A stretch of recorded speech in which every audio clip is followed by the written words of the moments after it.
Good morning po. Tayo po'y mag-aral ng salita ng Diyos. The book of Romans chapter 10 verse 17. Kaya't ang pananampalataya ay bunga ng pakikinig at ang pakikinig naman ay bunga ng pangangaral tungkol kay Kristo. Faith comes by hearing. So ngayong linggong ito, pag-aralan natin yung subject ng pananampalataya. Mahalaga maunawaan po natin yung mga prinsipyong involved po sa pananampalataya. So sagutin natin yung tanong na bakit iba-iba ang resulta ng pananampalataya sa buhay ng tao. May mga tao nakakaranas talaga ng pagkilos ng Diyos, meron namang hindi. At madali nating sabihin na siguro, Pastor, depende yan doon sa kapalaran ng isang tao. So sagutin natin yan, mga kapatid. Mahalaga ba talaga ang pagkakaroon ng pananampalataya sa buhay na ito? Meron ba talagang hindi kinikilusan ng pananampalataya?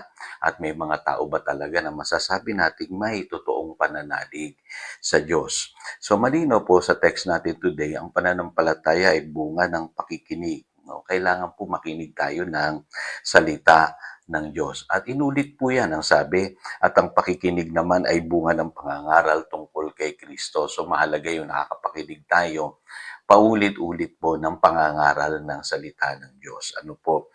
Kaya doon po sa Matthew chapter 13 verse 23 ang sabi diyan, at ang katulad naman ng binhing napahasik sa matabang lupa ay ang mga taong dumirinig at umuunawang mabuti. Tandaan niyo po, no? Hindi lang pala nakikinig, kundi umuunawang mabuti sa mensahe o sa salita ng Diyos. Kaya't ito ay namumunga ng sagana.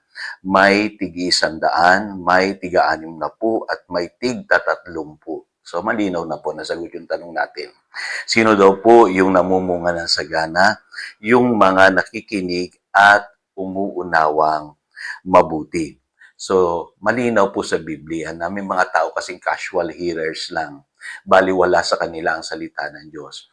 May mga tao rin naman na pinapakinggan lamang nila yung gusto nilang pakinggan. At may mga tao talagang walang pahalaga sa salita ng Diyos. Kaya huwag nating asahan na kikilusan sila ng pananampalataya. Kasi ang sabi po sa 2 Corinthians chapter 9, verse 6, bagamat ang konteksto nitong text na ito is about giving, ang sabi po rito, tandaan ninyo ito, ang nagtatanim ng kaunti ay aani ng kakaunti, at ang nagtatanim naman ng marami ay aani ng marami.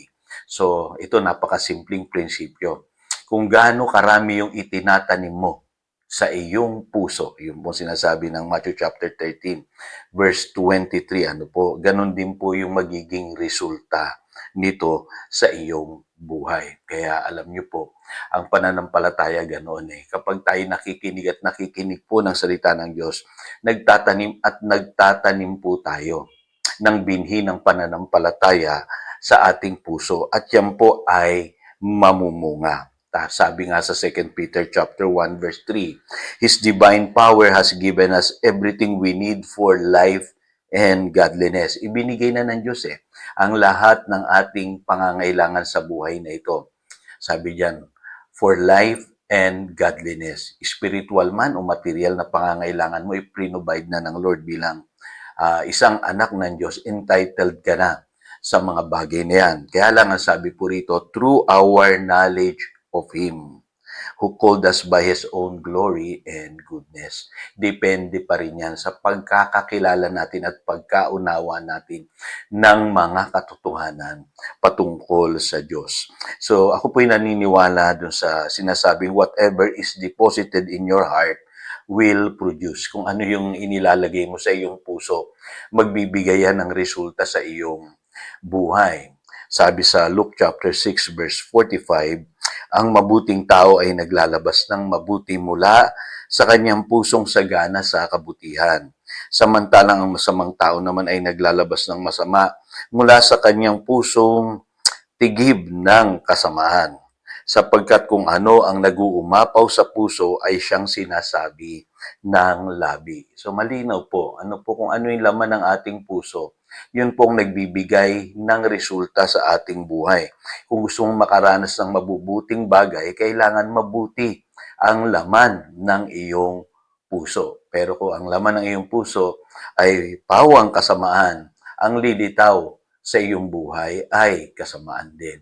At ang sabi ng Biblia malinaw, kung ano daw po yung nag-uumapaw sa puso ng isang tao, siyang sinasabi ng kanyang labi. Ano po? Kaya tayo po'y resulta ng lahat ng ating iniisip, inilalagay sa ating puso, at kung ano yung itinatanim natin sa ating buhay. Kaya kung pananampalataya yung tinatanim natin sa ating puso, ang resulta niyan ay mabubuting bagay ang magaganap sa iyo. Kaya kung itatanim mo naman ay mga masasamang bagay, halimbawa puno ka ng takot, alinlangan, at ang mga masasamang bagay ang laman ng iyong puso, yun din ang resulta ng iyong buhay. Kaya mahalaga yung sinasabi po dito na you must confess what you believe. Sabi diyan, kung ano daw po yung laman ng iyong puso, kailangan po sabihin mo. Kasi yan po yung prinsipyo ng pananampalataya. What comes out from your mouth matters too. Sabi sa 2 Corinthians chapter 4 verse 13, sinasabi ng kasulatan, nagsalita ako sapagkat ako'y sumasampalataya. Sa ganoon ding diwa ng pananampalataya, nagsasalita kami dahil kami sumasampalataya. So yun po ay principle ng pananampalataya. Kung ano yung laman ng iyong puso, pinaniniwalaan mo, kailangan sabihin mo. At ganun po nag-ooperate ang faith. Ano po? At sabi po sa Mark 11 verse 23, tandaan ninyo ito, kung kayo'y nananampalataya sa Diyos at hindi kayo nag-aalinlangan, maaari ninyong sabihin sa bundok na ito, umalis ka riyan at tumalon ka sa dagat at ito nga ay mangyayari. Maging ang Panginoong Hesus, ini-encourage niya itong prinsipyong ito ipamuhay natin. Kung ano daw po yung ating pinaniniwalaan ay siya nating sasabihin sa ating buhay. So ganun po, makakita tayo ng resulta ng pananampalataya sa ating buhay. Tayo po'y manalangin. Dakilang Diyos, salamat po sa umagang ito at muli turuan mo kami, gabayan mo kami patungkol sa paglakad namin ng may pananampalataya sa buhay na ito. Turuan mo pa kami, Panginoon. Sabi kami sa mga katotohanan ito. Kaya, Panginoon, naniniwala kami na tutugunin mo ang amin pong panalangin. Yan po ang aming panalangin today ng may pasasalamat. In Jesus' name we pray. Amen. Again, ito si Pastor Jojo nagpapaalala upang daluyan tayo ng pagpapala, manatili tayo sa kanyang salita. Good morning.